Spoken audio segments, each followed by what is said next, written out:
This session is entitled Institutional Response to Transnational Security Threats. Without much ado, we would like to invite our distinguished moderator. Please welcome Professor Datuk Dr. Zakaria Ahmad, Deputy Vice Chancellor Research, Help University, and Distinguished Fellow of Midas to the stage.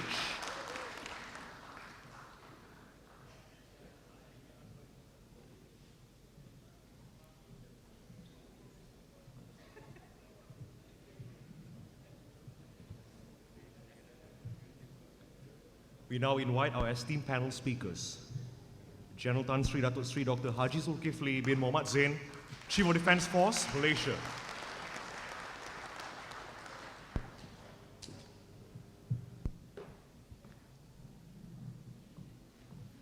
Commissioner of Police, Dato Abdul Samad bin Mad, Chief Police of Selangor.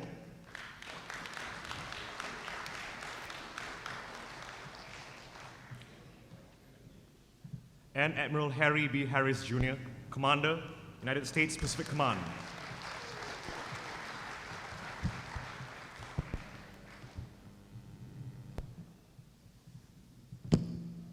We now hand over this session to our moderator. Thank you, Dato. Very good afternoon, ladies and gentlemen. I'd like to welcome you to the third session of the Putrajaya Forum 2016. The topic for today is actually on institutional response to transnational security threats. We have a very distinguished panel on the stage. Two of them happen to have been my former students.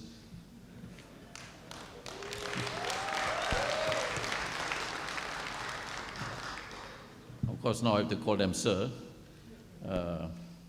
But let me introduce them. First of all, the Chief of Armed Forces of Malaysia, Tan Sri Zulkifli Zain. Many of you, of course, know him. I think he doesn't need any introduction. But I would just say that obviously he has a very distinguished military career. Has risen to the pinnacle of the Armed Forces leadership in Malaysia. He served in field and staff commands and is very experienced, has very knowledge. I won't tell you what grade he got when he was my student. But now I have to give him A+ every time he speaks. Second speaker is Dato Abdul Samad, who is a Chief Police Officer of Selangor contingent. He was my student when I was teaching at University of Kebangsaan. Of course, you know, he was one of the more distinguished, dashing, handsome police officers that I taught. Of course, he was a good student as well. And I'm very pleased to see him today after so many years. I'd like to welcome you, sir, to this forum. And the last speaker is Admiral Harris, who is the Commander of Pacific Command. Admiral Harris also had a very distinguished naval career. You know, the Pacific Command, as you know, is the pinnacle perhaps of US power in the Pacific. So today, this afternoon, the topic that we have is actually trying to deal with the kind of institutional responses that exist. I would call it the existential institutions that exist here in the Pacific area, and how we are dealing with the transnational security threats. So each of these speakers actually, because they command various organizations, right, which actually are the key to understanding how governments are responding to the kind of transnational security challenges. And of course, what is interesting is that we have one armed forces, police, and then of course we have a tripartite joint organization within Pacific Command through the representation of Admiral Harris. So I think very different perspectives. And I think this will be a very learning session for us, because they will be able to tell us in great detail and specifically on how the organizations are responding to the kind of transnational security threats. So on that note, let me ask Tan Sri Zulkifli to begin the discussion. All yours, sir. Bismillah ar-Rahman ar-Rahim. Distinguished guests, panel members, ladies and gentlemen, Assalamu alaikum wa rahmatullahi wa barakatuh. And a very good afternoon First of all, I would like to thank the learned moderator, Professor Dr. Zakaria, who never stopped reminding me that I was his former student.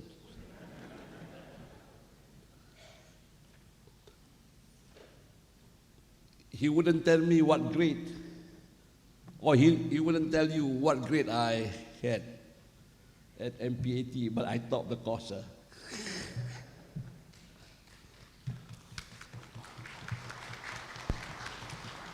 Ladies and gentlemen, it is with great joy that I accept the invitation to deliver the views of the Malaysian Armed Forces on the topic of institutional response to transnational security threats as part of Putrajaya Forum 2016 for this year.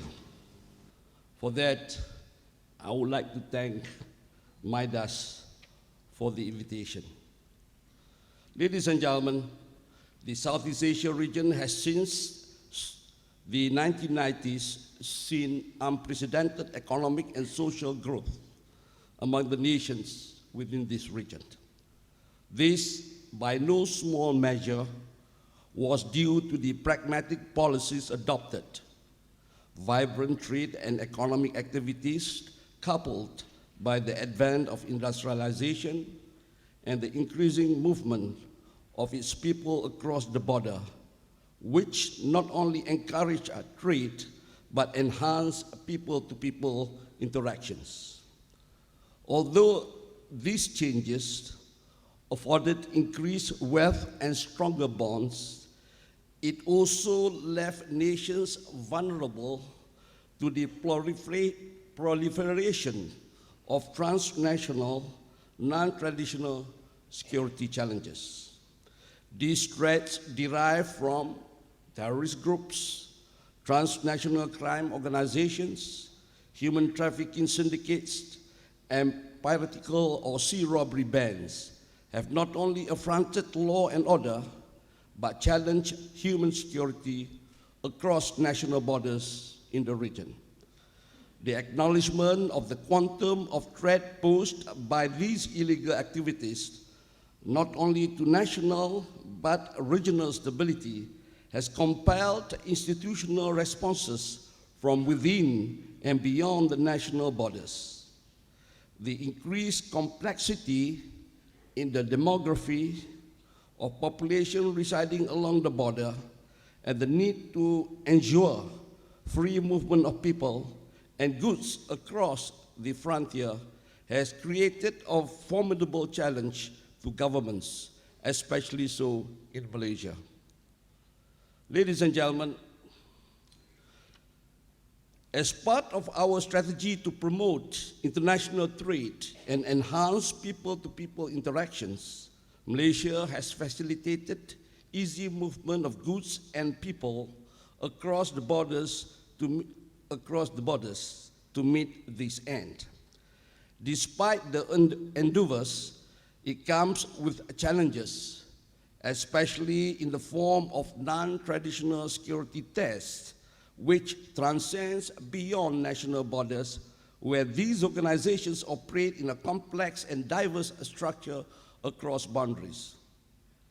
Geographically, Malaysia is exposed as it constitutes the southernmost tips of the Asian continent, which affords access to the two main sea lines of communication, namely the Straits of Malacca and South China Sea.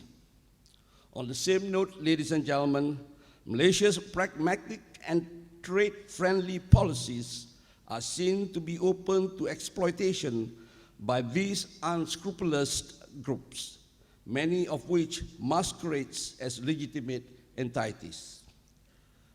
In the Malaysian security context, transnational non-traditional security challenges can be categorized into the following activities. Firstly, terrorism, piracy or sea robberies, human trafficking, smuggling, last but not least, transnational crimes. Ladies and gentlemen, needless to mention that the sophistication, complex, and vast networks which these illegal entities operate would afflict not only Malaysia, but also its neighbors. Not only would these challenges strengthen human security, but could launch a wave of instability in the region should no concerted and comprehensive architecture be in place. The government response towards transnational, non-traditional security challenges. Ladies and gentlemen, non-traditional security challenges is defined by the Consortium of Non-Traditional Security Studies in Asia as challenges to the survival and well-being of the people and states that arise primarily out of non-military sources, would warrant a whole-of-the-government approach in formulating holistic and comprehensive measures come responses. Similarly, the transnational nature of these challenges would necessitate bilateral and multilateral collaborations with the afflicted countries, especially the enforcement agencies. Hence, any measures taken to engage non-traditional security challenges must begin at the home front before involving bilateral or multilateral arrangements. Malaysia's incalculable experience in engaging non-traditional security challenges can be traced in our counterinsurgency warfare against the Communist Party of Malaya, or CPM, and the North Kalimantan Communist Party during the first emergency and the second emergency. The Communist Party of Malaya laid down the arms in 1989, while the North Kalimantan Communist Party surrendered in 1990. The primary platform in engaging the communist terrorists was the formation of the National Security Council, or the NSC, on the 23rd February of 1971, with the aim to coordinate policies governing national security and formulate instructions on security measures, including security operations, public order, and other matters related to security at federal, state, district, and village levels. The coordinated responses designed by the National Security Council was the proverbial straw that broke the camel's back in our fight against the insurgencies. Ladies and gentlemen, with the demise of the communist insurgency threat in 1989, the National Security Council was retained and repackaged to face the more challenging non-traditional security issues that the country faced. In this sense, the Malaysian Armed Forces continued to play a prominent, albeit diverse role in preserving national security, utilizing the KESBAN, or Keselamatan Pembangunan, or Security and Development Strategy, or providing development while facilitating security. The Malaysian Armed Forces, in tandem with other government enforcement agencies, continue to secure the border areas through their continuous surveillance while undertaking development projects with other ministries. Ladies and gentlemen, all these measures are conducted through close collaboration and coordination provided by the various National Security Council's instructions. Another important function of the National Security Council is the overseeing of the border management committees between Malaysia and Thailand, and also between Malaysia and Indonesia. The functions of these border committees are to enhance cooperation and build confidence through the conduct of programs agreed by both parties. The border management committees function in a multi-tiered structure with the General Border Committee, which is jointly chaired by both defense minister from the both country, and under it is the high-level committee jointly chaired by both Chief of Defense, and below it is the Regional Border Committee jointly chaired by the operational commanders or area commanders from both military forces. The engagements will trigger down to unit level, where commanding officers of units located along the border areas will meet and interact. Needless to mention, ladies and gentlemen, that membership of these committees will include representatives from all other government agencies responsible for the border management. Let me mention about the multilateral and bilateral military arrangements to face non-traditional security challenges. Outside the purview of the National Security Council, the Malaysian Armed Forces has established multilateral and bilateral arrangements to face transnational non-traditional security challenges through close collaboration with neighboring armed forces. These collaborations come in the form of coordinated joint patrols on land, at sea, or in the air. Further to that too, there are constant exchanges of information and continuous enhancement of liaison between the various armed forces and us. Similarly, ladies and gentlemen, numerous multilateral or bilateral exercises have been conducted with armed forces within and beyond the region to further develop competencies, streamline common standard operating procedures or SOPs, build confidence, and enhance camaraderie between the forces. Some of these activities conducted are as follows. First is the coordinated patrols. The Malaysian Armed Forces have been involved since 2006 in a multilateral coordinated area patrol over the Straits of Malacca with its counterparts from Indonesia, Singapore, and Thailand, designated as Eye in the Skies. These patrols are conducted by air within the boundaries of the respective countries over the Straits of Malacca. Another similar arrangement, ladies and gentlemen, is by sea.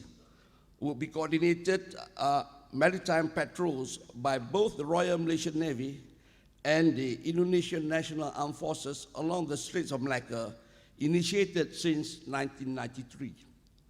Both these initiatives have assisted in reducing the number of pirate attacks or sea robberies along these important sea lines of communication. On land, ladies and gentlemen, both the Royal Thai Army and the Indonesian National Armed Forces with the Malaysian Army conducts periodical coordinated patrols along the respective border areas with Malaysia. Secondly is the exchange of information and liaison. The Malaysian Armed Forces maintain strong liaison with the armed forces within and beyond the Southeast Asia region. On the same note, ladies and gentlemen, information, especially on the shifts in non-traditional security challenges and its modus operandi, are constantly exchanged. Similarly, meetings and forums, whether within the ambit of ASEAN or bilaterally, are regularly conducted to enhance awareness and afford exchanging of views. Thirdly is exercises and training. The Malaysian Armed Forces regularly conducts exercises in the form of command post exercises and field training exercises in multilateral and bilateral forms with armed forces within or beyond the region. These activities are either conducted under the purview of ASEAN or bilaterally. The aims of these maneuvers are to enhance interoperability, assimilate common standard operating procedures in relation to the various non-traditional security challenges faced, and to further develop the spirit of camaraderie among the personnel of the various armed forces. To date, ladies and gentlemen, these activities have afforded positive results in formulating a common response towards transnational, non-traditional security challenges. These programs have also created a sense of kinship and formed a sense of interdependence towards a common destiny, especially among members of the various armed forces. Ladies and gentlemen, the way forward. Many countries in the region have identified their interdependent nature and vulnerability to escalation due to non-traditional security challenges since the 1990s, some probably much earlier. Since then, fruitful and commonly beneficial collaborations have been established, especially so between the armed forces, either under the ambit of ASEAN or bilaterally. That said, ladies and gentlemen, the shifts experienced in the global and regional geostrategic landscape may leave some arrangements obsolete or incompatible with challenges ahead. As such, these are some points that may need to be pondered to ensure that institutional responses against non-traditional security challenges remain to be relevant, decisive, comprehensive, and sustainable. These are some of the points. One is common destiny. Realistically, nations are driven by national interests, and all measures are applied to fulfill that requirement. That said, however, in a closely intertwined region such as Southeast Asia, where the degree of interdependence is high, it is inevitable that the advance towards a common destiny would be successful when common threats are faced collectively.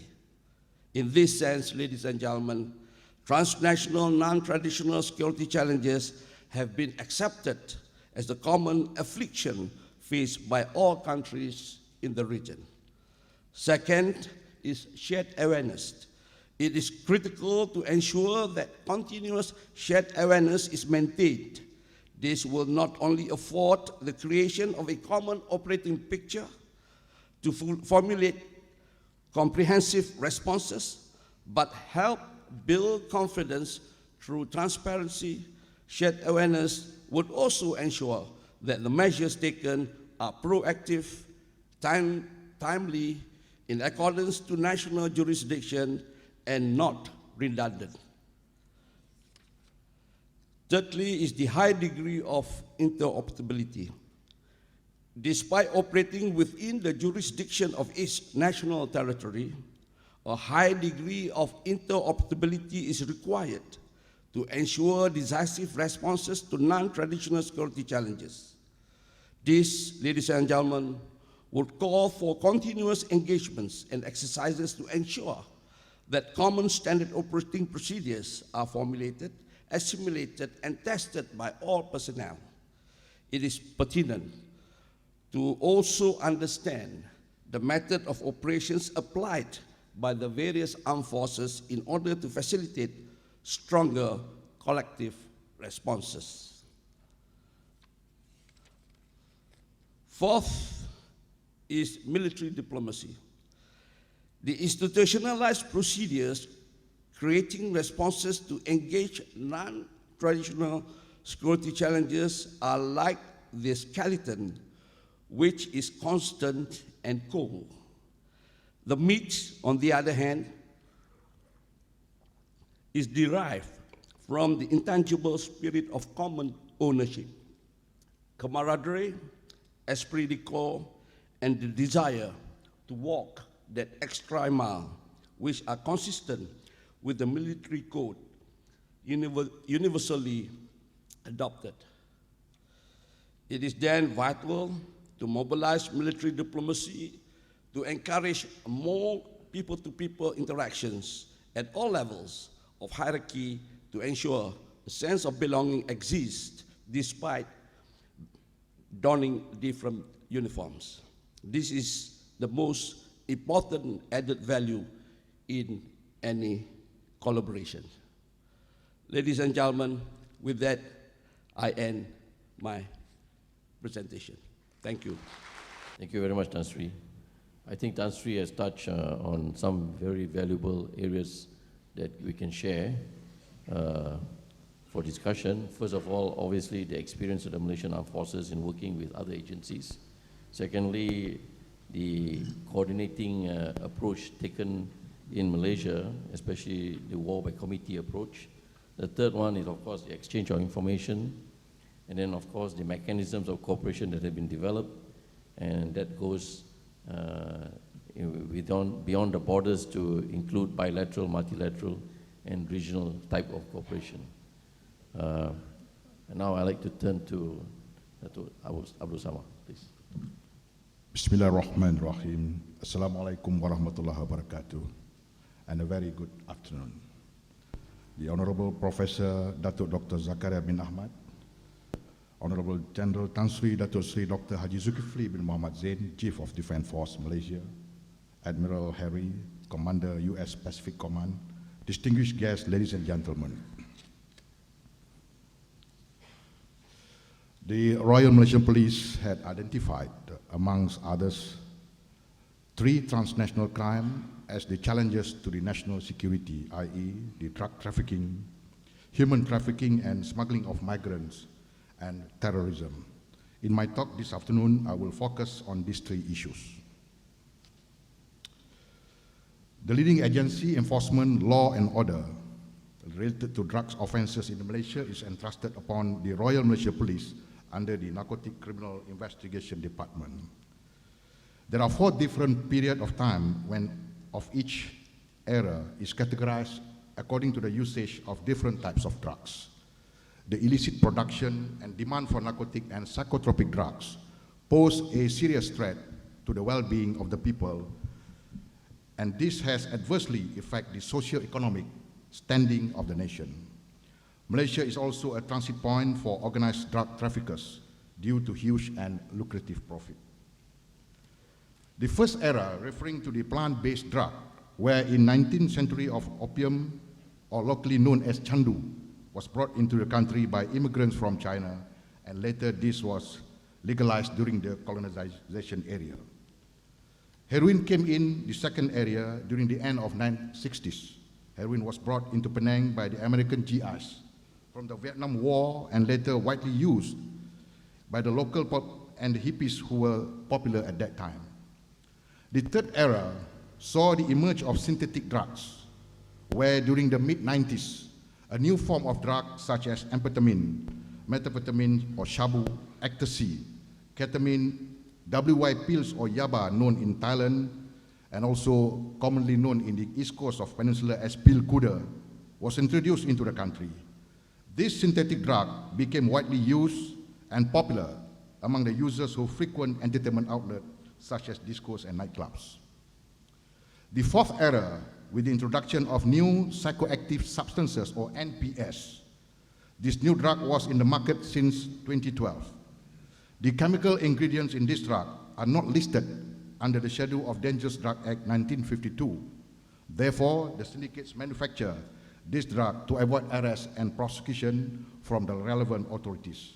It came in the form of liquids, added in soft drinks, and also in the form of sweets, etc. The drug-producing countries has been identified as follows. The Golden Triangle, referring to the Asian countries, Myanmar, Laos, Vietnam, are the main producer of cannabis and heroin.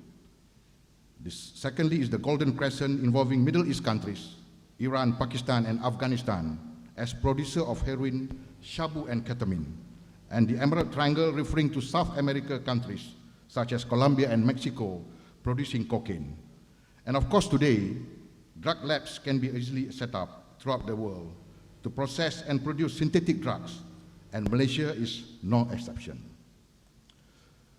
The Dangerous Drug Act 1952 is the main law for prevention, arrest, detention, and prosecution of drug criminals, which includes the maximum capital punishment leading to mandatory death sentence under Section 39B, which is depending on the weight of the drugs in custody or in possession. Drug Addict Treatment and Rehabilitation Act 1983. This act is solely used for those abusing drugs for their personal use. Those arrested will be detained for a maximum period of 14 days under Section 3(1), where urine of the person arrested will be sent to the laboratory for analysis. If the urine is found positive of drug, the magistrate can order the drug addict to the rehab center for a maximum period of 2 years for treatment, followed by 2 years of supervision in the society. And currently we have 28 rehab centers throughout the country, known as Putrajaya. Next is the Dangerous Drug Special Preventive Act 1985. This act specifically to deal with those involved in drug trafficking who are unable to be prosecuted due to the lack of evidence. Under Section 3(1) of the said Act, the suspect can be placed under detention for 2 years or restriction without trial. Dangerous Drug Act Forfeiture of Property 1988. This act is to deal with those involved in drug trafficking where their ill-gotten gains or asset, money, property, etc. will be forfeited.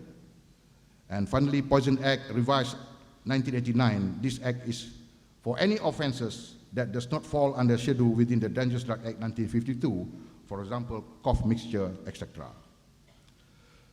The existing MOUs and bilateral meetings are conducted between police to police or drug agencies frequently. Besides, working group meetings are also held unscheduled, as and when specific intelligence need to be shared among drug agencies.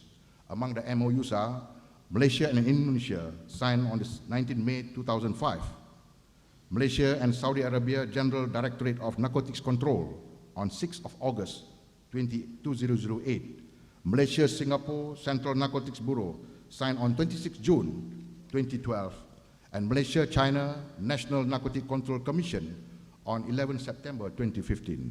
The purpose of this bilateral meeting is to enable mutual cooperation among drug enforcement agencies on drug-related matters, to exchange of information and intelligence, and simultaneous operations conducted in their respective countries based on the information gathered and acted on the relevant drugs law of the country.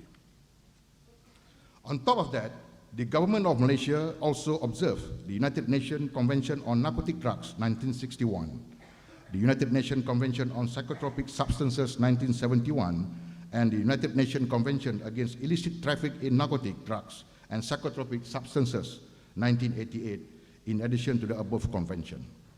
The purpose of these conventions are to facilitate close cooperation among signatory countries.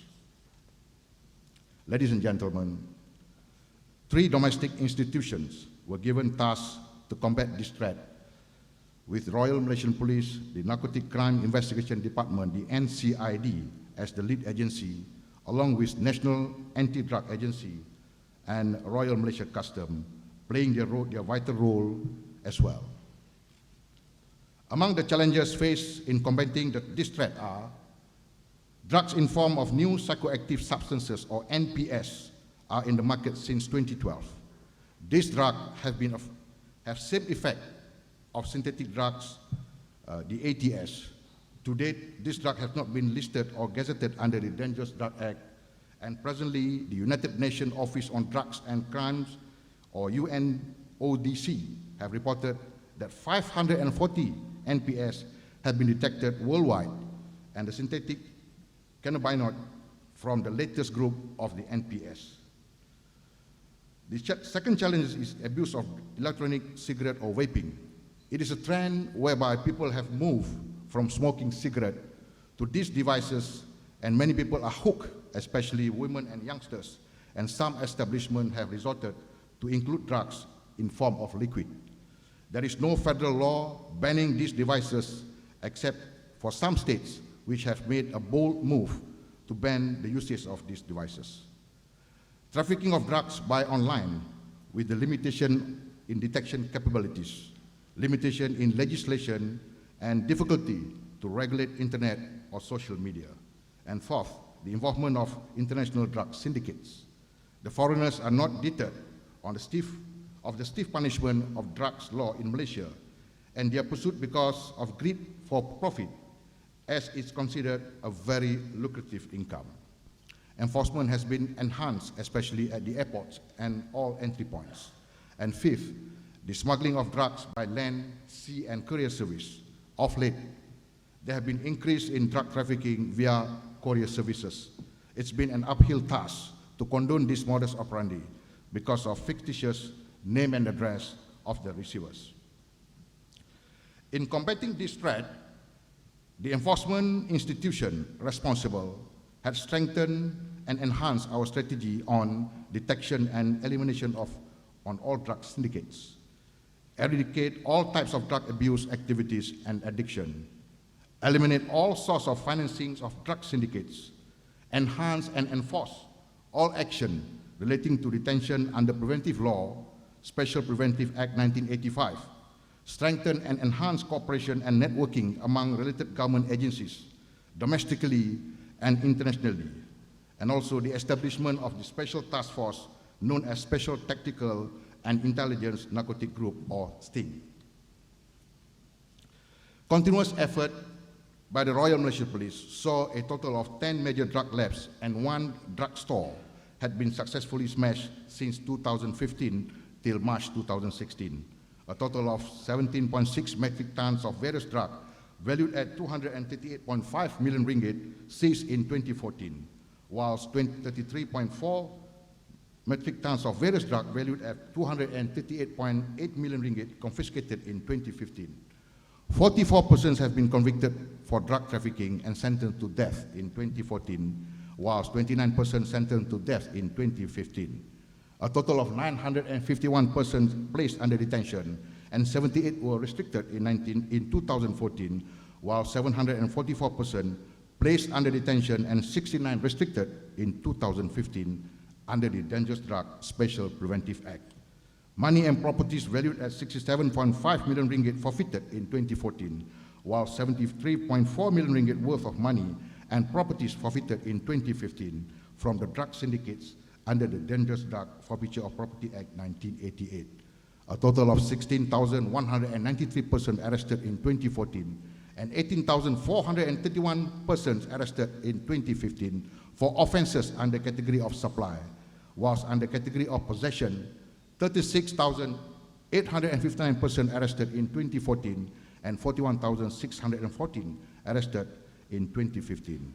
Finally, 121,375 persons tested positive of various drugs in 2014 and 122,742 in 2015.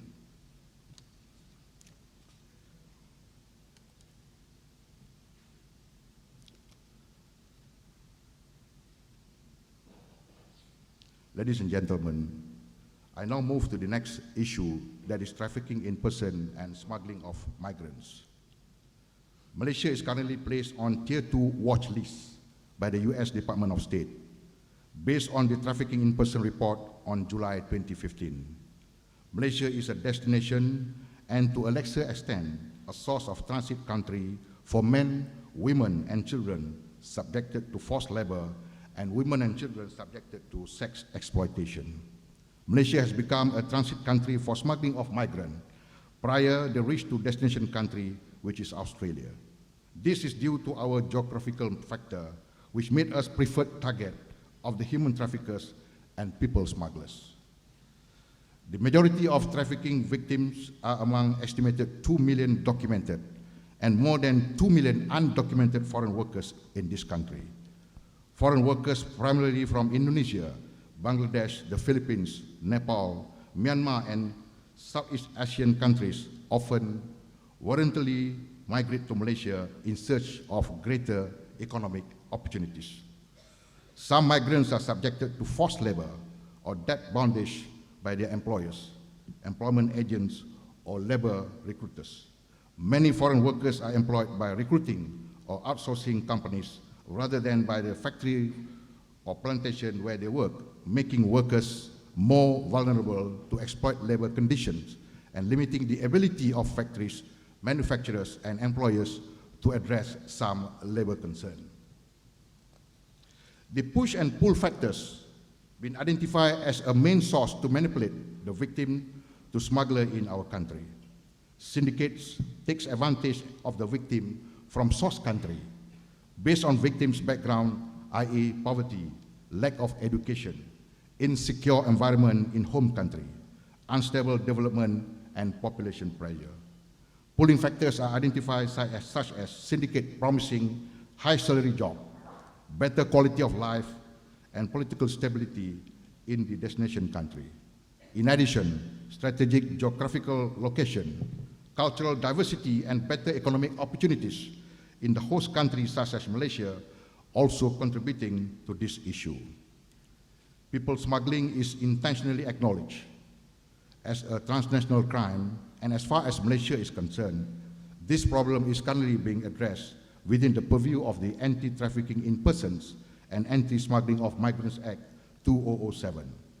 Presently, the Criminal Investigation Department, the CID of the Royal Malaysia Police, has been specifically tasked in tackling human trafficking activities, especially on the aspect of labor or sexual exploitation and smuggling of migrants.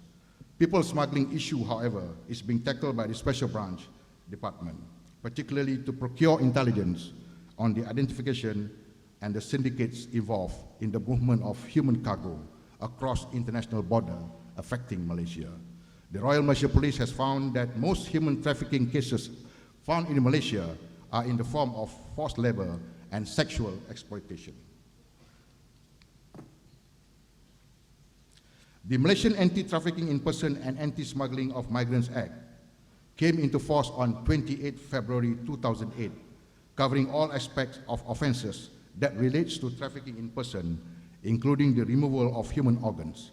The Act provides for the protection and support of trafficked persons, the offence of trafficking in person, the establishment of the Council of Anti-Trafficking in Person or MAPO, matters connected therewith.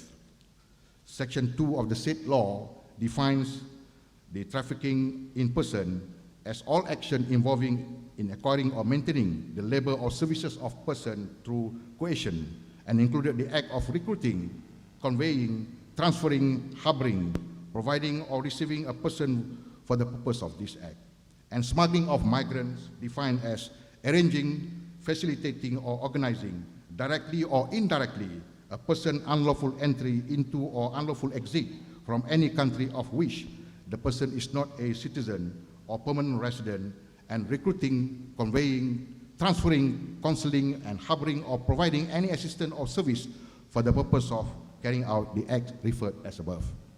The types of exploitation within this act includes sexual, forced labor or services, slavery practice or practice similar to slavery, servitude, removal of human organs, any illegal activity such as sales of infants. The Act was latest amended in 2015, whereby 16 clauses have been reviewed and added as the result of the recommendation of 2016 TIER report. The main source of reference for the Anti-Trafficking in Person and Smuggling of Migrants Act 2007 is based on the international instrument, i.e. the Protocol to Prevent, Suppress and Punish Trafficking in Person, especially women and children, and the Protocol against the smuggling of migrants by land, sea, and air. Both this protocol is supplements to the United Nations Convention Against Transnational Organized Crime, or UNTOC.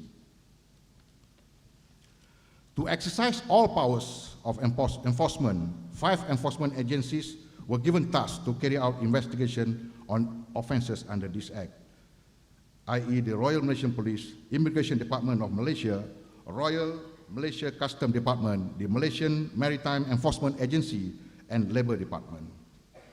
On 13 May 2009, Royal Malaysian Police had signed MOU with the Australian Federal Police on combating transnational crime and developing police cooperation.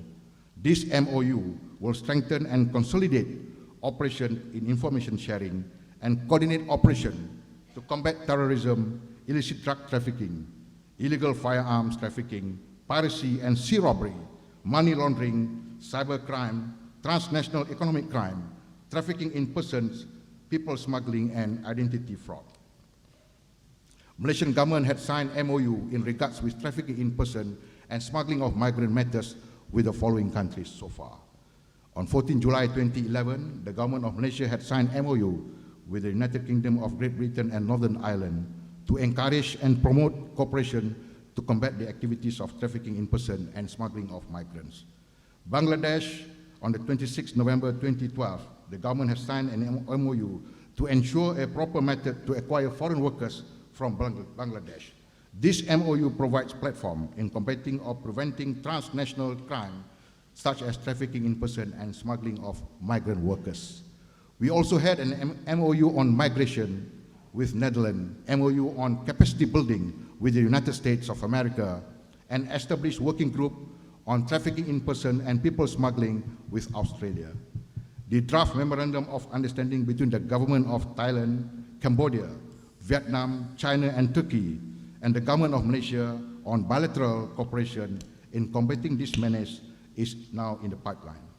Besides, Malaysia had also signed MOU with international entities such as International Organization of Migrants, IOM, particularly on capacity building program. The Royal Malaysia Police have taken necessary action to prevent trafficking and smuggling happen in Malaysia. Royal Malaysia Police has been appointed as the lead agency for the enforcement agencies. The Criminal Investigation Department, the CID, in Royal Malaysia Police Headquarters, Bukit Aman, have established the anti-trafficking in person and smuggling of migrant units and have continuous doing operation and raids to prevent this crime. Special team at state level was also set up, trained to focus on investigation. The establishment of Special Task Force in 2014 as an additional effort to combat the trafficking in person and smuggling of migrant cases.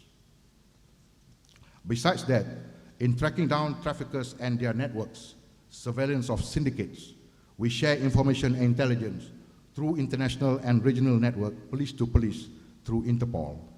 We collaborated and worked closely with the foreign embassies in Malaysia through bilateral and multilateral framework, provide assistance and cooperation to member countries through Mutual Assistance in Criminal Matters 2002, the amendment of the Anti-Trafficking in Person and Smuggling of Migrant Act, year 2015, which allow victims of trafficking in person to work outside during interim order, with allowances allocated, compensation given to the victim for backdated wages, and more active and effective involvement of the NGOs in this issue. Ladies and gentlemen, I move next to the third transnational crime, i.e. the threat of terrorism. Due to limited time, I will only focus on issue pertaining to the Islamic State. In general, the threat posed by terrorist groups continue to escalate and refuses to show signs of decline. As a matter of fact, terror attacks outside conflict zones of Syria and Iraq have been on the rise. The Islamic State, or IS, remains the biggest threat, not only in Syria and Iraq, but has spread its tentacles into neighboring countries such as Libya, Tunisia, Yemen, and the territories in West Africa. The Islamic State is currently concentrating its resources on launching attacks at international level, simply to divert attention of the US-led coalition forces with Russia, which have mounted offensive operations against its territory. Islamic State bombing in France, Turkey, and Belgium clearly indicate the existence of sleeper cells in Europe and their abilities to conduct swift attacks on the instruction of the Islamic State leadership in Syria and Iraq.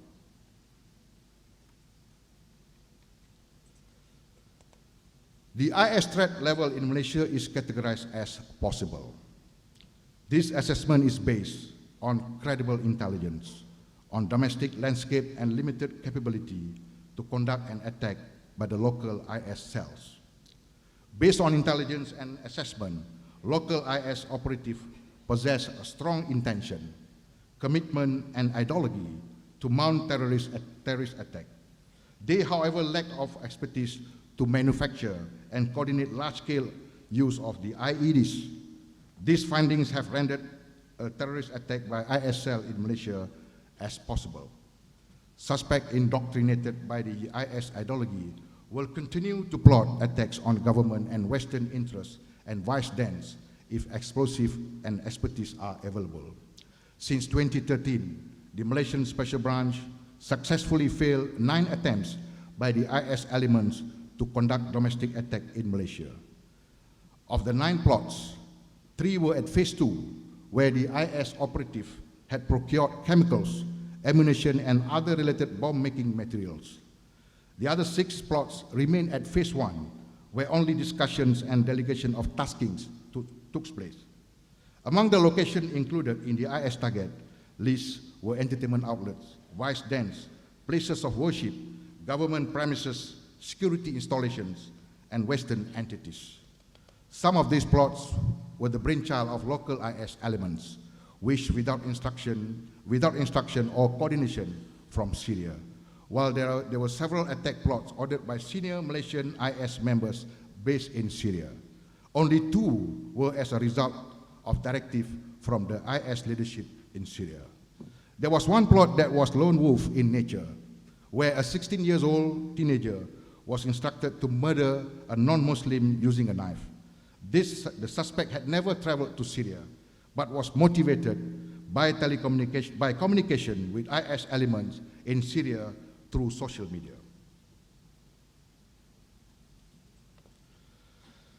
Three important pieces of legislation were in place to give impetus to anti-terrorism move. Number one is the Security Offences Special Measures Act, or SOSMA, is to provide for special measures relating to security offences for the purpose of maintaining public order and security and for connected matters. The Act is to replace the 1960 Internal Security Act, and the Act was approved in Parliament on 17 April 2012, given the Royal Assent on 18 June 2012, and gazetted on the 22nd June the same year. This Act may carry the death penalty to the perpetrators. This Act is necessary to stop action by a substantial body of persons, both inside and outside Malaysia. The Prevention of Terrorism Act, or POTA, is an anti-terrorism law that was passed by Malaysian authorities to detain terror suspects without trial for a period of 2 years. POTA also does not allow any judicial reviews of detention. Instead, the detention will be reviewed by a special Prevention of Terrorism Board. Anti-Money Laundering, Anti-Terrorism Financing and Proceeds of Unlawful Activities Act 2001 is an act to deal with offense of money laundering, measures to be taken for the prevention of money laundering and terrorism financing offenses, and to provide for the forfeiture of property involved or derived from money laundering and terrorism financing offenses, as well as terrorist property, proceeds of unlawful activities, and for matters incidental thereto and connected therewith.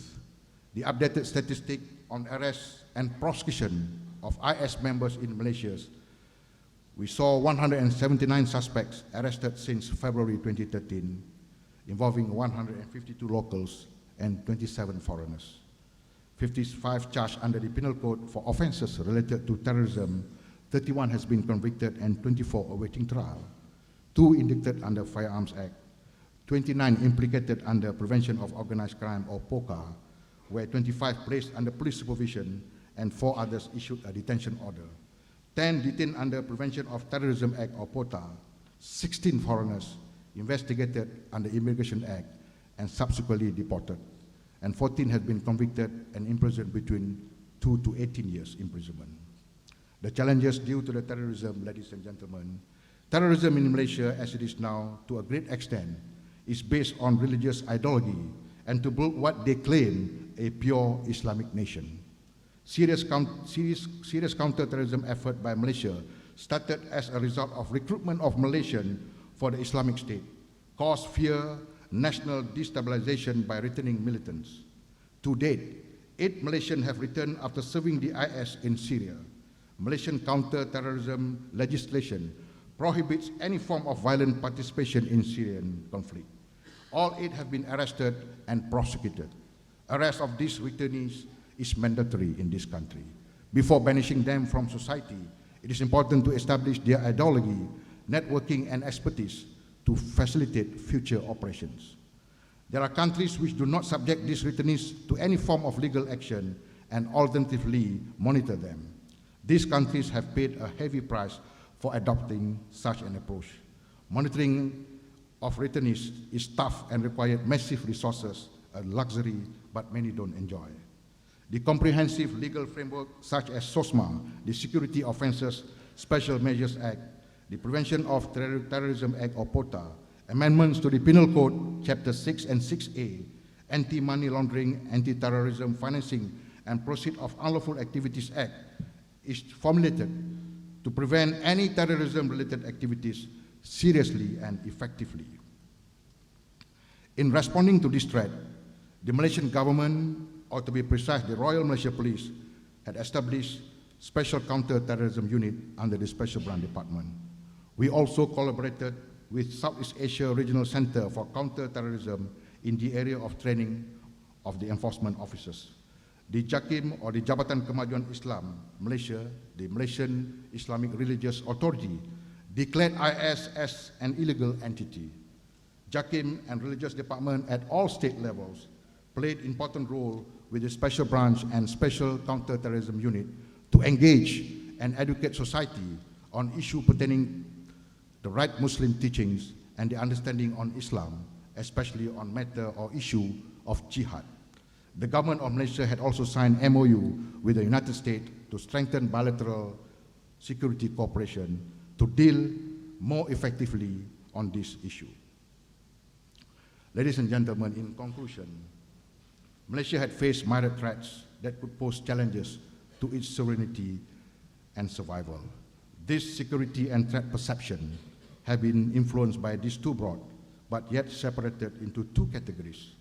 The structural element and the globalization impacts also produce another dimension of threats to Malaysia's security. Transnational organized crimes such as drug trafficking, human trafficking, and terrorist threat have become a major security concern in Malaysia. Malaysia has been identified as one of major transit points of human trafficking in the Southeast Asian region. Human trafficking, which includes human smuggling for forced labor, as well as trafficking of women for trade, prostitution, and exploitation, has become a major issue in this country. Drug has been declared once more as the enemy number one in Malaysia by the Deputy Prime Minister Datuk Seri Dr. Ahmad Zahid Hamidi on the 28th February 2016, due to the seriousness and dangers to the society and nations. Year 2016 has been also officially declared as the year of war against drug. The Dangerous Drug Act, Special Preventive Act 1985, will soon be declared as independent act and not subject to be reviewed every 5 years as before. In conjunction to the above declaration, the Royal Malaysia Police, through the National Crime Investigation Department, has declared war against drug menace by cutting demand and supply at all levels. United States has downgraded Malaysia status from watch list tier 2 to blacklist tier 3 in 2014 for its failure to comply with minimum standards to eliminate trafficking. But in July 2015, this status being revised and Malaysia once again put on watching list under tier 2 so as issue of trafficking in person is concerned. The Royal Malaysia Police look forward to work together with all countries in combating the crime of human trafficking and smuggling of migrants if any such cases arises involving either countries. The Royal Malaysia Police sees itself as playing a vital role in what must be coordinated, comprehensive international strategy to combat those we can describe as the traders in human misery. The existing relationships among neighboring countries should be further enhanced and strengthened with a form of mutual agreement and the Memorandum of Understanding. As part of the international community, Malaysia is also affected by the changing nature of security threats, the advent of information and communication technology, and the use of multiple channels of societal communication via electric media and internet access brought another form of threat to Malaysia's security. Terrorist groups started to spread their ideology through form of communication to reach their target group and start recruiting Malaysians to join Islamic States. Although the number are relatively low, but it shouldn't be taken for granted. Malaysia Police always keep in touch with our foreign counterparts in sharing intelligence to curb this threat before they could strike. Therefore, these three elements in Malaysia, such as transnational organized crime on drug trafficking, trafficking in persons, and terrorism, are a security concern. Both the society and state have perceived these security threats as emerging threats to the Malaysian security. And this threat, like any other threat, could also be challenged to the country's security and sovereignty. I thank you very much. Thank you very much, Commissioner Dato' Samad. I think we've been given a very interesting perspective from the police, how they're dealing with three types of transnational crime. And now I'd like to invite the view from the Pacific through Admiral Harris. So thanks, Dr. Zakaria, or Dr. Zach, for the kind introduction. I haven't been lucky enough to be one of your students, but one can only hope. I'd like to acknowledge the members of this panel and the Midas Fellows that are in the audience, and all of our distinguished guests for joining us today. And U.S. Ambassador to Malaysia, Joe Yoon, a great friend and a great mentor to me. I especially want to express my appreciation to my good friend, General Zulkifli, who invited me to be here today. In my opinion, Malaysia is fortunate indeed to have the General at the head of your armed forces. I'd also like to thank Prime Minister Najib for meeting with me this morning. The Prime Minister spoke eloquently and forcefully about the challenges to this region when he opened this forum yesterday. I look forward to visiting once again with Defense Minister Hashimuddin tomorrow, and thanks to the Malaysian Parliament for enabling the Putrajaya Forum panel. Events like this are important to help us all find cooperative solutions to address global challenges. Some of these challenges were recently outlined by my boss, the U.S. Secretary of Defense Ash Carter, which include the ongoing fight against ISIL and terrorism, a provocative and expansionist China, a revanchist and increasingly aggressive Russia, a dangerous North Korea with its quest for nuclear weapons, and Iran. Not only are these challenges global in nature, they are prevalent in the Indo-Asia Pacific region. One of the first things that Secretary Carter said to me when I took command of PACOM less than a year ago was, "Security is like oxygen. When you have enough of it, you pay little attention to it. But when you don't have enough, you can think of nothing else." So I'd like to start my formal remarks this afternoon by personally thanking all of you here for your commitment toward the region's security matters. I applaud your efforts to enhance the rules-based security architecture that has served this region so well for decades. The United States Pacific Command, or PACOM, as we like to call it, works to support institutions and initiatives that are critical to addressing regional challenges. So, to generate discussion at today's panel, I'd like to briefly mention some of the ways that we can help to mitigate these threats that degrade our security and stability and place at risk our prosperity and well-being. Perhaps it's best that I start the stage by providing a little context about PACOM, America's oldest and largest military combatant command. We're made up of nearly 400,000 personnel, that's Army, Navy, Marine Corps, Air Force, Coast Guard, and DoD, or Department of Defense civilians, who stand the watch over half the earth, from Hollywood to Bollywood, from penguins to polar bears. Headquartered in Hawaii, PACOM is responsible for all U.S. military operations in this vast area, including exercises and capacity building with our allies and partners. Although many refer to this region as the Asia Pacific, I prefer to call it the Indo-Asia Pacific. This more accurately captures the fact that the Indian and Pacific Oceans are the economic lifeblood that links India and Australia and Southeast Asia, Northeast Asia, Oceania, and the United States. Oceans that were once barriers keeping us apart are now superhighways that bring us together. Strengthening that economic connective tissue through diplomatic and security partnerships is what America's strategic rebalance to the Indo-Asia Pacific is all about. Enhancing our collective prosperity is a big reason why President Obama initiated our rebalance a few years ago, a clear sign that the United States recognizes this region as the world's economic and political center of gravity. In the South China Sea alone, approximately $5.3 trillion in annual global trade relies on unimpeded sea lanes. $1.2 trillion of this sea-based trade is destined to or from the United States. The Strait of Malacca alone sees over 25% of global oil shipments and 50% of all natural gas transits each day. The rules-based order anchored by like-minded nations like Malaysia, the United States, and many others has delivered the greatest run of peace and prosperity this planet has ever known.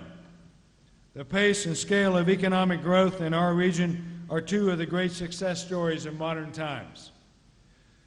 And one of the great success stories of the ongoing rebalance, in my opinion, is our bilateral relationship with Malaysia. The U.S. is committed to deepening already strong bilateral ties and nurturing interoperability between our armed forces on important issues such as humanitarian assistance and disaster response, counterterrorism, maritime domain awareness, counter-piracy, and international peacekeeping. CARA Strike, our primary annual exercise, is expanding and becoming more complex. And as U.S. Army Pacific Commander General Vince Brooks said during his visit here last January, we're also moving forward with our Pacific Pathways initiative to increase collaboration between our land forces. The long-standing military-to-military cooperation between Malaysia and the United States provides a solid foundation for enhanced multilateral collaboration. And that's important because the combined effort of like-minded nations is critical to maintaining the prosperous conditions set by current international rules-based order. And working together is the best way to address regional challenges and maintain the peace and security that we all desire. When I get up every morning, I see many challenges to our region. Because we all live in the ring of fire, we'll continue to deal throughout our lifetimes with natural disasters like the earthquakes experienced this week in Ecuador and Japan.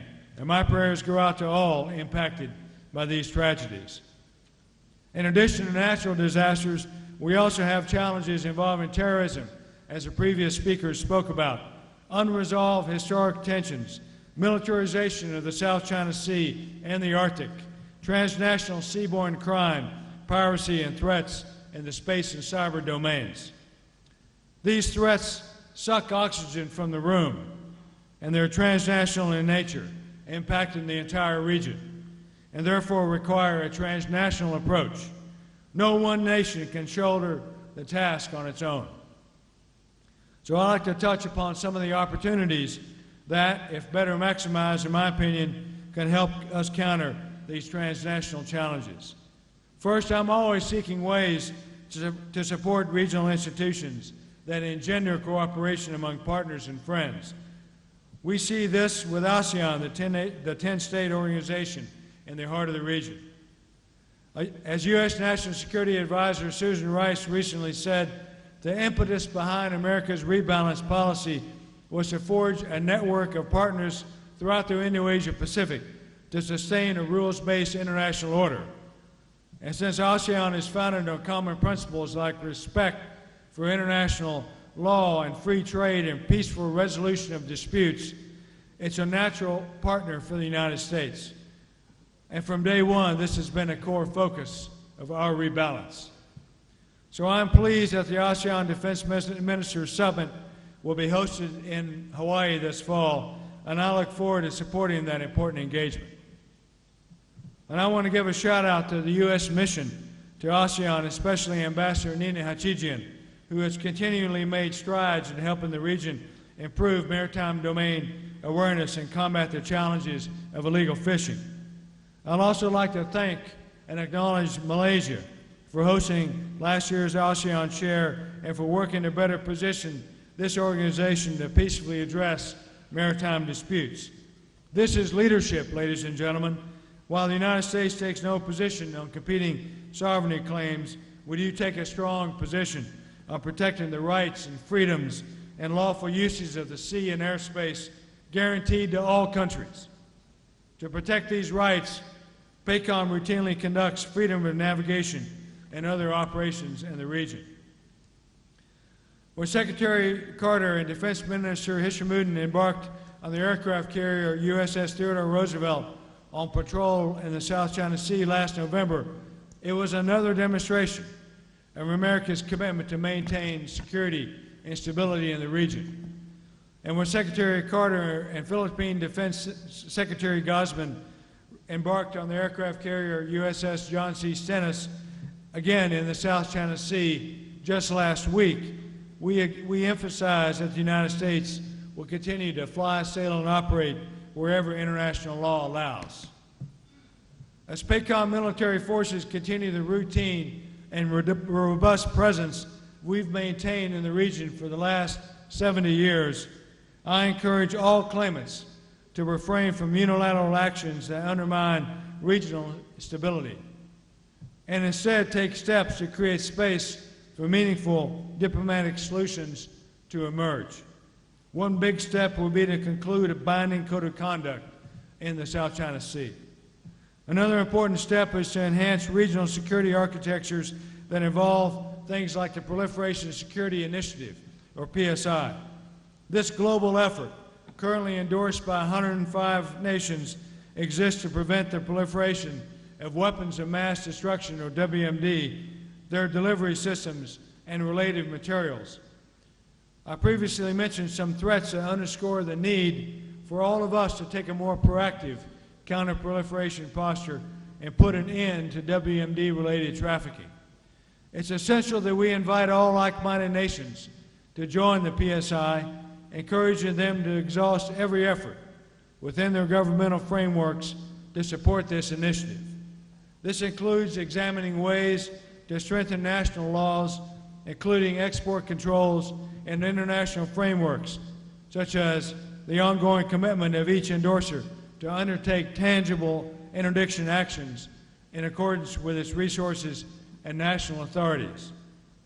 WMD proliferation is a shared challenge. Encountering the threat demands a transnational approach. So I applaud Malaysia for becoming one of the most recent endorsers of PSI. Regional nations such as China, India, and Indonesia would make a great addition to the PSI. Finally, I'd like to address the scourge of international terrorism that impacts us all, and in that I want to join my previous panelists who took this podium. Permeating the region is a tide of violent extremists, including the terrorist organization ISIL, guided by false ideologies, engaging in violent actions against random targets and resulting in losses of innocent lives. Many of our friends here in Asia have been victims of terrorism, and many of them are close counterterrorism partners. We especially appreciate the steps Malaysia has taken to address the legitimate security threat resulting from increase in foreign terrorist fighters from Southeast Asia. As Prime Minister Najib said earlier this year, the Islamic State is a very real threat, so I applaud Malaysia's efforts to tackle extreme ideologies. Such efforts by all nations in the region are not only good for the safety of people in individual countries, but they're good for the entire global community. So I encourage all like-minded nations to join the United States in our counter-ISIL campaign. Ladies and gentlemen, as I think about the oxygen required to maintain a secure and prosperous region, I realize that I've used quite a bit of it by running my mouth for the last 10 minutes.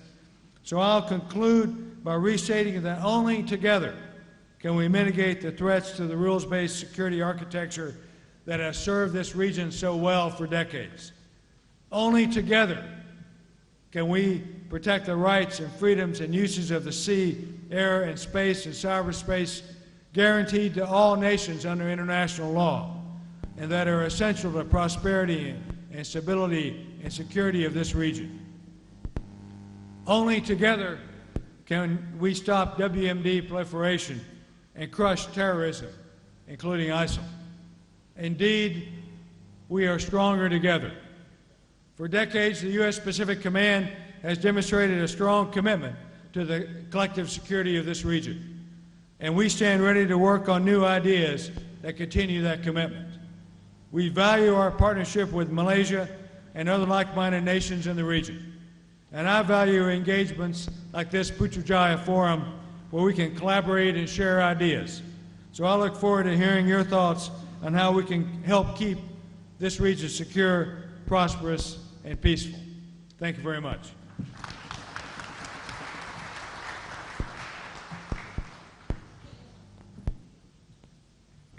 Ladies and gentlemen, I think we have had three very good presentations. I just want to remind you that the topic that we have for this session is actually on institutional responses to transnational security threats. What we have is actually has been a presentation by three representatives of what I would call inveterate institutional structures. They are traditional security organizations, but the challenge is actually not to deal with traditional security threats, but to deal with non-traditional security threats and those which actually emanate across borders. So I think the big question is actually how to increase capacity of these organizations. We have, of course, the Armed Forces of Malaysia and the Royal Malaysia Police, who, of course, for a very long time had been dealing with a lot of the subnational kind of challenges that we've had in Malaysia itself. For the Pacific Command, I think, as illustrated by the presentation by Admiral Harris, I think the big question is, what is the role of Pacific Command in enhancing that capability and that capacity of the traditional military organizations, such as that in Malaysia, so that we can deal with those kind of threats, which are very challenging because of the fact that they are borderless in nature. So this is the scope that we want to deal with the discussion, in which we have roughly about 40 minutes. So I'd now like to open the floor for any questions. And may I ask you to please identify yourself, and if possible, keep your questions brief. Yes, General, please. Okay, hello. My name is Abdul Manap Ibrahim, retired soldier. We had a very good session this morning on 50 years of ASEAN, and one of the speakers from Thailand, His Excellency Dr. Kopsak Chutikul.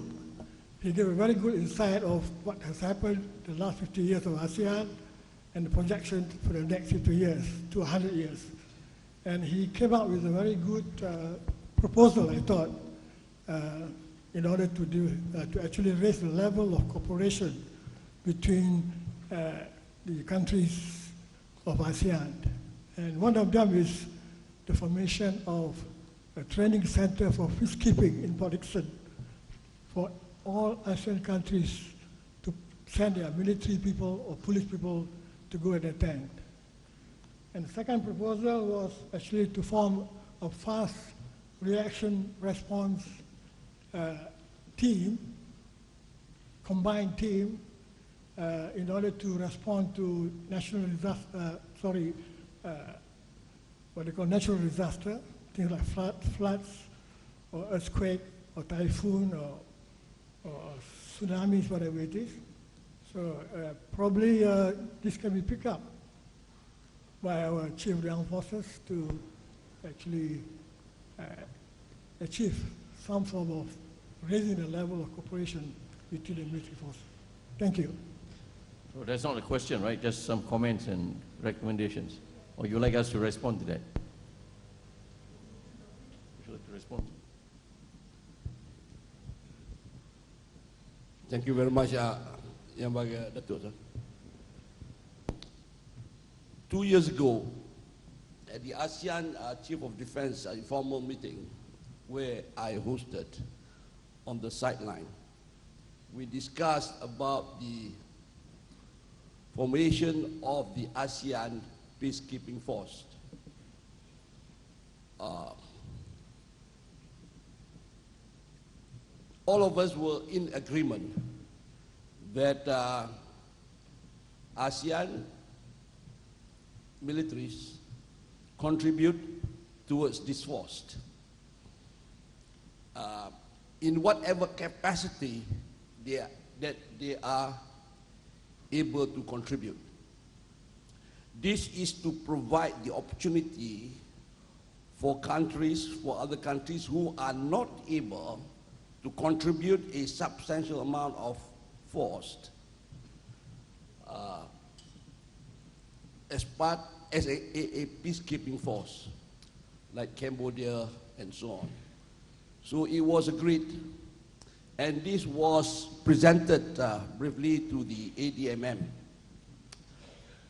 also on the sideline, because we wanted to test the feelings of the defense ministers of ASEAN. However, the only hindrance that we have is on the legal aspects of things.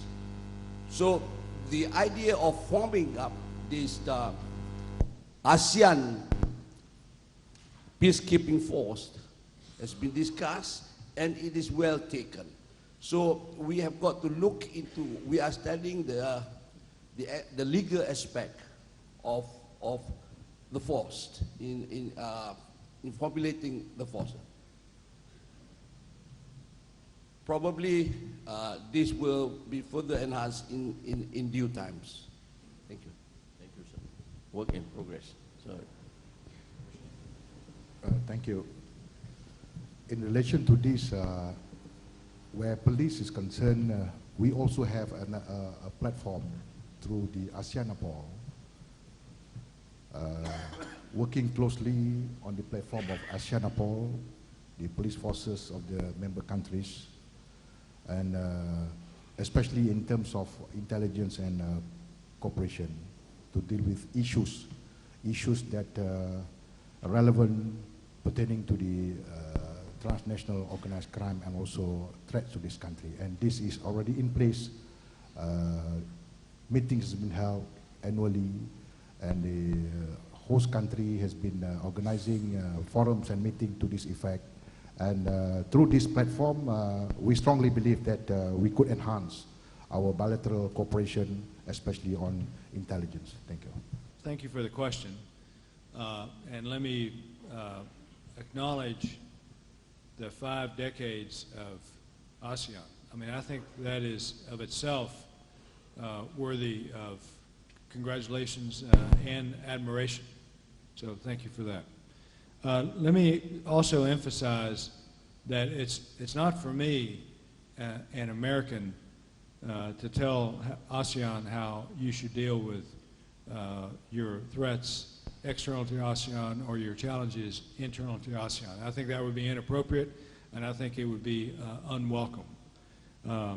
But I will say, because I have the microphone, let me comment that the most recent developments where Malaysia has been joined by Indonesia and the Philippines, for example, to conduct joint patrols in the South China Sea, particularly in the Sulu Sea area. I think that is an example of how ASEAN, internal to ASEAN, without external help, is getting at the problems yourselves, which I think is both important and the right thing to do. I'll say that PACOM, U.S. Pacific Command, can be helpful in this way. We have a number of exercises and capacity building vehicles, including, I mentioned during my remarks, the U.S. Army Pacific's Pacific Pathways Program. There's the U.S. Pacific Fleet's Pacific Partnership Program. There are our Special Operations Command Pacific, all of the JSETs and other training things where we get at some training in counterterrorism and that kind of stuff. All these things I believe are helpful. Our main U.S.-Malaysian exercise, CARIS Strike, and then the Asia Pacific Center for Security Studies, the academically focused institution in Hawaii, runs a number of courses and things like that. So I think that Pacific Command can be helpful You know, this is really your issue, and we only want to be helpful where we're welcome. And so I applaud you, again, 50 years of success as an organization. Thank you. Tan Sri. May I ask a question seated down, please? Thank you. My first question is, I would like to address it to General Tan Sri Zulkifli. A very simple question. In fact, the answer could be yes or no. With the recent hijackings of Sabah, Those are the hardest questions. I might add. Thank you. With the recent hijackings of the Sabah coast, have we considered doing joint patrols perhaps with the Philippines? Because as you know, in the past we've had fantastic record of working very closely with Thailand against the communist terrorist insurgency along the border areas, with Indonesia similarly, and even for patrols in the Malacca Straits, anti-piracy patrols with Singapore, Indonesia, and us. Have we given serious consideration to having something like that established with the Philippines to cut down on the hijackings and kidnappings? Thank you. First question. My second will be for Admiral Harris. Can I ask a second question as well? This is for Admiral Harris, sir. What do you think is going to happen to North Korea? Now, despite all the UN sanctions and so on, North Korea has gone ahead and exploded nuclear weapons. She's testing missiles that can carry nuclear weapons. I mean, how do you see it panning out? Because nobody seems to be able to control them and do anything. And the main concern for ASEAN region is we've always maintained that we should be nuclear free in this region. So how do you see it working out in the end? Because nothing seems to halt them. Thank you. Thank you very much, Tan Sri, for the question. In fact, what has happened is that it has been for a long time where our two navies have been exercising together. Yes or no, I would answer yes and also no. Joint patrols, we do not have joint patrols, but we have coordinated patrols between the two navies along our maritime borders during the Lahad Datu incursion. Once Lahad Datu incursion after Op Jalat was terminated, we ceased to have that patrol. But our two navies are able to work together by virtue of that we have joint exercises with them. So we could implement this. But however, the recent hijacking of the tugboat was somewhere across near the maritime borders. We never expect this kind of thing to happen because now the kidnap for ransom groups are going for tugboats, which are slow moving kind of thing. And it was out of our area of coverage, I would say. But now we have got to look into that now. If I answer your question, sir, thank you very much. Thanks for the question, Admiral. I believe that my answer may not be completely satisfactory to you, but it'll be a true answer. I think that we must recognize, I recognize that North Korea is the greatest threat to the Pacific Command today, even though Russia, for example, is an existential threat to the United States. North Korea is the biggest threat that I face when I get up every morning. I think we must continue to put considerable pressure on North Korea, including sanctions, not unilaterally, but internationally. All like-minded nations must continue to pressure the North Korean regime and isolate them. I think China can be helpful in this regard, and we continue to seek China's influence on North Korea, because China may be the only country that can directly influence Kim Jong-un. And I think in that regard, China can be helpful. Thank you very much. Thanks all speakers for the superb presentation. I'm Magat from the retired armed forces veteran. But before I start, I can confirm that the CDF was the best student. We attended the same MPAT. That was in 1996. He is still serving, and I retired 10 years ago. But I must also tell you, I was the second best student. But anyway, I start off like this. Now, Malaysia is not a homogeneous society. It has three main races: the Malay, the Chinese, and Indian. And it makes more vulnerable for our enemy to exploit the situation. I consider the center of gravity in the Malaysian context as the national integration. Hence, we need to coexist. Our enemy knows about that. Taking note of the above facts, perhaps we stand proud that Malaysian armed forces was the only armed forces which managed to defeat the communist insurgency, and I'm proud to be part of this history. But anyway, with the advent of the social media, become more complex in terms of managing in our country, especially the armed forces. I observed that the CPO, yang berbahagia Dato' Abu Salmah, you classified the challenges into three areas.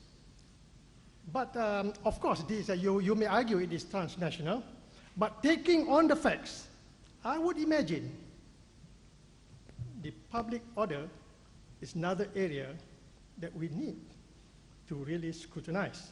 Taking note of what I told just now, we are not a homogeneous society, and also the center of gravity. Now, humbly, may I request your comment when I talk about public order. Thank you very much. Thank you, Dato' Magat.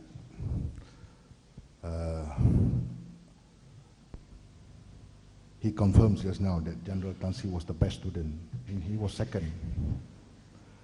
I was very much later than that as a student to our Dato' Professor.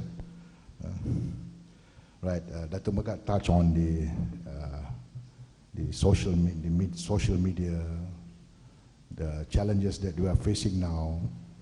In my brief just now, I touched on this, especially when you talk about this Islamic State threat, where our people in this country, in particular, elsewhere, the IS members are using the social media to influence the people in this country, and somehow or other they have been able or successfully in doing it. And it has proven that social media easily influence their target groups. And to prove that, we saw that quite a number of Malaysians has involved in this IS just because of being convinced deeply through the social media, the propaganda put forward by the IS. So this is the challenge that the police are looking into it. How best we could manage to cut this media social influence, and a lot of efforts are being done to educate the Malaysian, especially those attracted to the propaganda that is being propagated by the IS. For example, we have conducted a lot of sessions, engagement with all levels of society, especially when you talk about Islamic State, it relates to Muslims, the Muslim teenagers, The lone wolf example case just now I have mentioned, where a very young girl at the age of 16 is being influenced through social media. No meeting whatsoever with the IS people in Syria. She was never been there, but purely because of being convinced through social media, she's being instructed to murder another non-Muslim person, and she did that. So this is a very glaring example that the issue of social media need to be addressed very, very seriously. And we have been doing that, and we will continuously doing it through our engagement, continuous engagement to the all level of society, especially when you talk about IS, the Muslim society in this country. On top of that, we also have to look into the public order situation. I fully agree with Dato' Megat. The beauty of this country, multiracial population, different religion, different culture, the sensitivity of all issues, especially pertaining to matters pertaining to religion, has got to be respected. And somehow or other, this issue of IS, for example, and many other issues, will definitely has the impact on the public order if not being addressed effectively, because it involves the sensitivity of the various people in this country with different religion and also culture. So I agree that the public order, we as far as police is concerned, we are looking into all these aspects as well in addressing this issue of public order, which could arise from the threats that we are facing now continuously. Thank you, sir. I would just like to say that definitely we are a multiracial country. We have been living together for a very long period of time. There will be people who will try to incite hatreds and social media, or the media, I would say, using the social media as a platform in order to create disturbances and so on. So it is therefore important for this country to have laws and regulations as far as media is concerned, especially so the cyberspace, social media, new media, and so on. And it must be strictly enforced.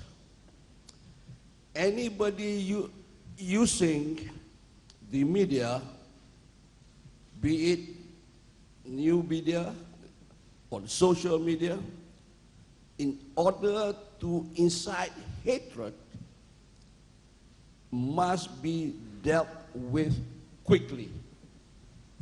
We must not allow or give any room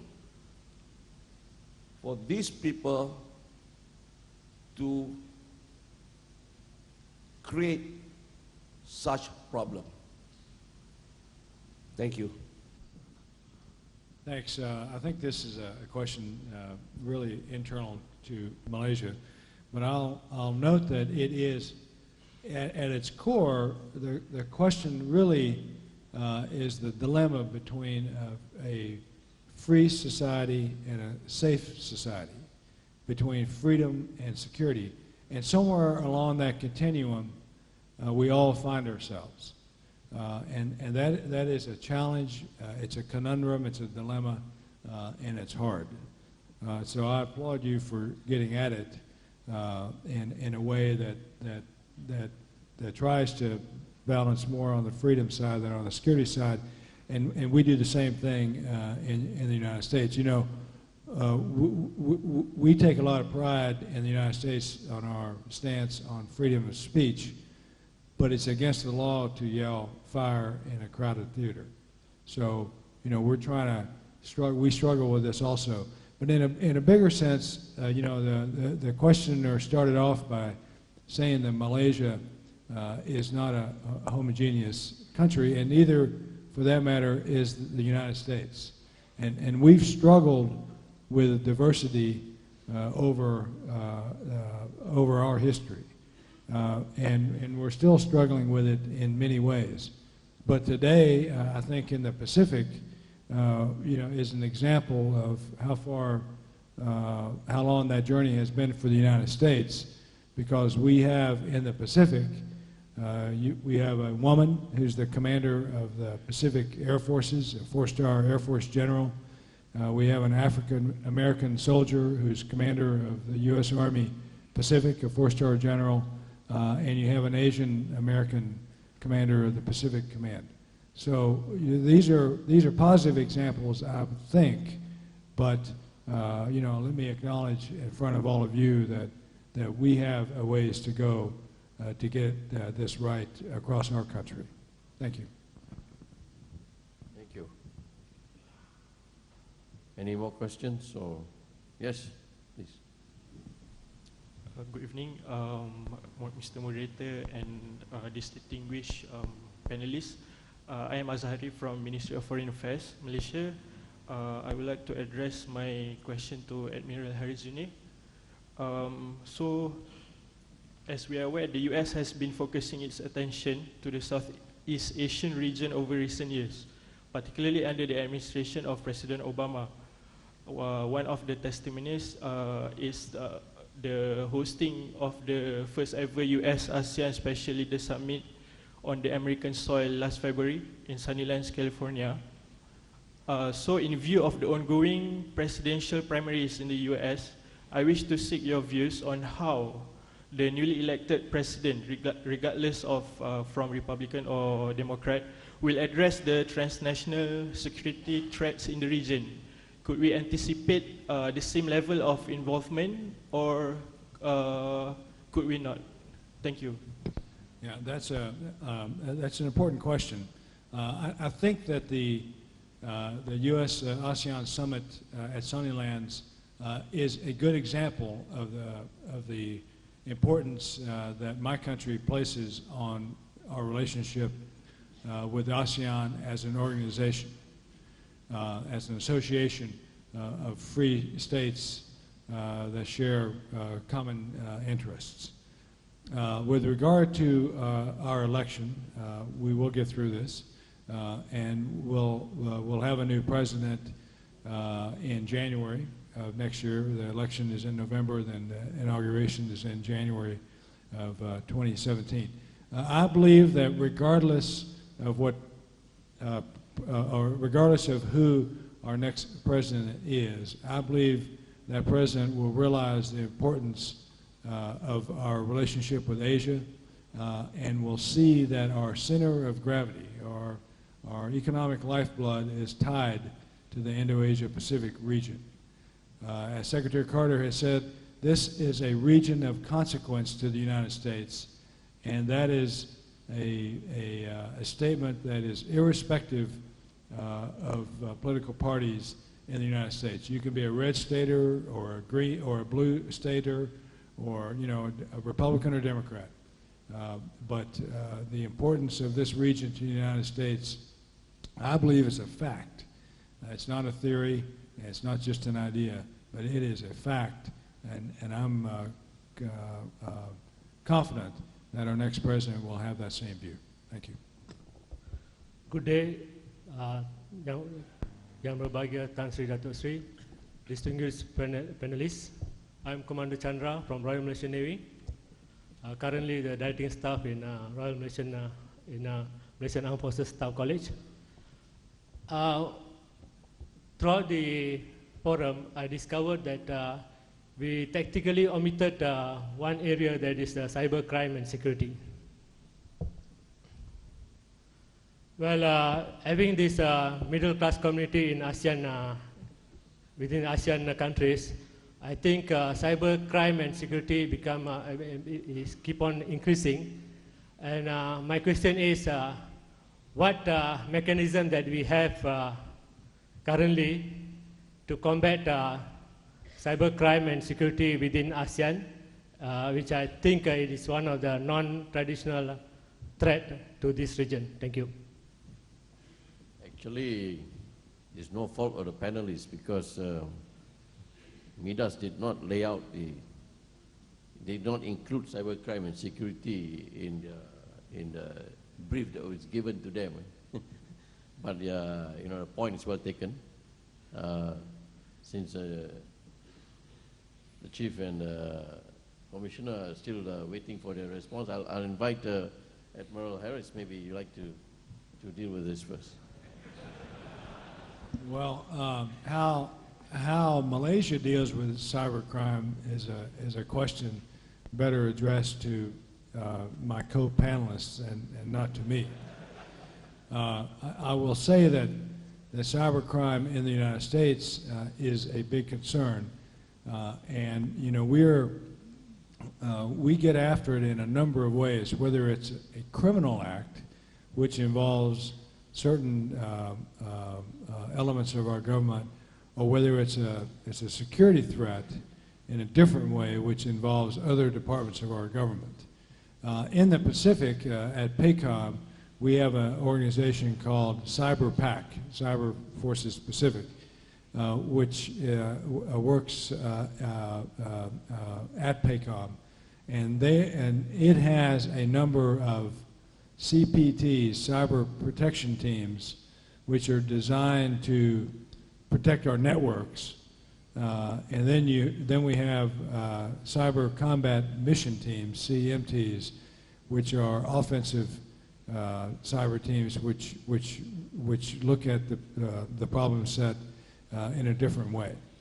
But we recognize the criticality of the cyber challenge, not only in how it enables other countries to, or other entities for that matter, to circumvent the normal acquisition process in order to get at an end result faster. You know, this is cyber espionage of national security stuff, to the pure criminals that are out there lurking in the internet that are trying to, you know, steal our bank accounts and credit card information and that kind of stuff. But for sure, cybercrime is an area of concern, not only for the United States, but I would submit for all countries and for all of us. But I'll leave it to the folks here in Malaysia to deal with how you are dealing with it internal to this country. Thank you. Thank you very much. As we are fully aware, in Malaysia, the MCMC is responsible to ensure that, to regulate the usage of cyber communications and so on. We have got rules and regulations as far as cybercrime and cyber security is concerned. And of course, under MCMC, there will be other agencies that is responsible for cyber defense and so on. In fact, in this Putrajaya forum tomorrow, there will be a forum on cyber security, which will be held tomorrow. As far as the armed forces is concerned, it is our responsibility to ensure cyber defense, and that is being done. However, it will cost us a lot of money to ensure the defense of our information, security of our information, when we are using the cyberspace. But what is important is that the personnel itself using the cyberspace, if he is not well trained, or if he is less concerned on the security of using cyberspace, then we are vulnerable. Thank you very much. Thank you, Professor Dato. And thank you to Commander Chandra, is it, from Staff Coalition.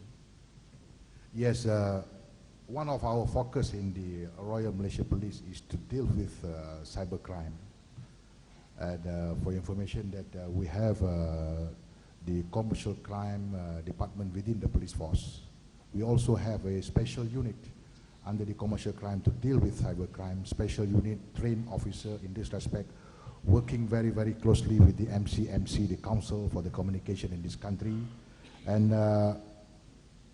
it has been on the rise, cases of cybercrime, and we look into this matter seriously, and on top of that, programs or educative programs to the general public also being conducted continuously to educate the public.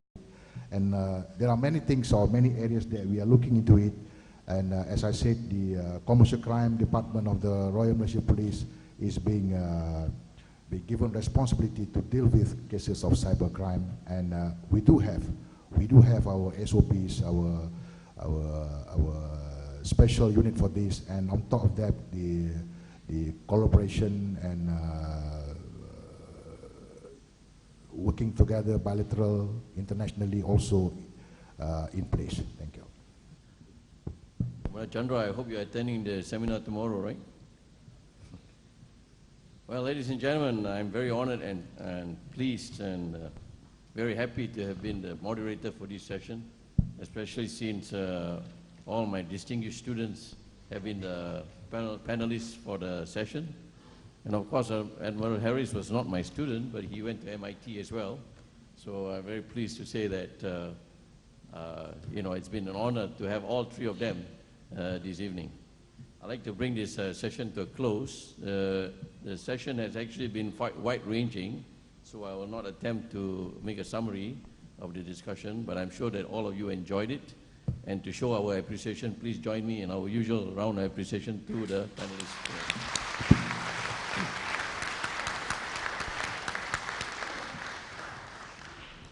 And now back to the sponsor. Thank you, Dato'.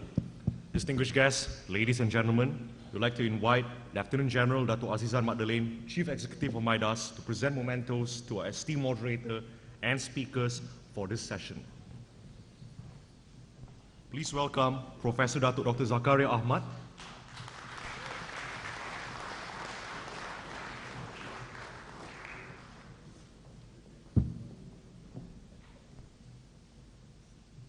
General Tan Sri Datuk Sri Dr. Haji Zulkifli bin Mohammad Zain,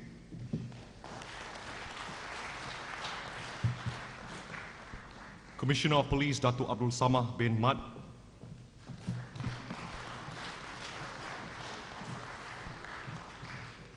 and Admiral Harry B. Harris Jr.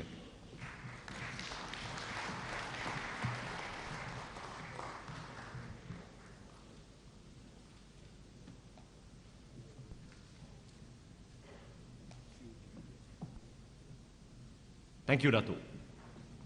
Distinguished guests, ladies and gentlemen, our event this evening will continue with the closing ceremony. The organizer appreciates if all delegates and speakers could take their seats while waiting for the arrival of the Honorable Deputy Prime Minister of Malaysia. Thank you.